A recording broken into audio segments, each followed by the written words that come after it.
And continuing coverage of the flood devastation in Steuben and Tioga counties this evening. There are now a few flood resource centers open around Steuben County for people affected by last week's flash flood. But the question on a lot of people's minds, do they qualify for the state's flood assistance program? To answer that question, WENY's Lindsay Madison is live in Canisteo this evening, working to figure out who qualifies and what one state lawmaker hopes to do moving forward. Lindsay. Renata, for homeowners who need assistance, they'll have to fall within the state's 100% area median income, which means they can only make up to a certain amount or less to qualify, and that varies depending on how many people are in your own household. Now, there are many people who may exceed that threshold, so what do they do? I spoke with a state lawmaker today who tells me he's going to try to ensure everyone who is impacted by the flooding gets funding. There are 3 flood recovery stations set up across Steuben County. For people who are impacted by the flood, they can go to a center, either at the Jasper Troopsburg High School, the Woodhull Town Hall, or the Canisteo Greenwood High School. From there, homeowners can meet with caseworkers to talk about how they were impacted by the flood.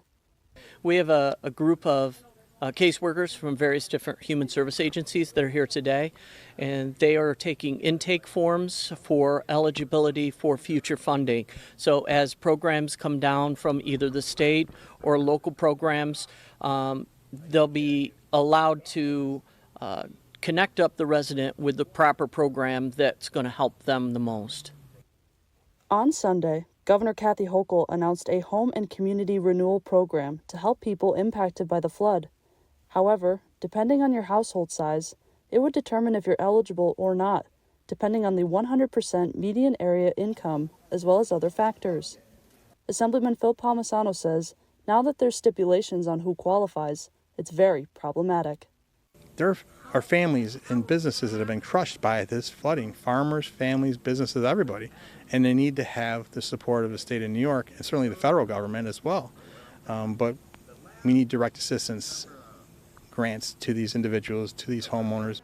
One Canisteo woman I spoke with says her household makes more than the 4-person household cap. She says it's a little unsettling about not really knowing what to do next or where to go.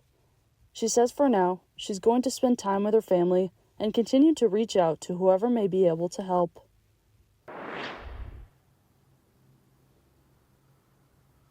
Assemblyman Phil Palmisano says he's going to contact the governor's office and bring up the residents' concerns.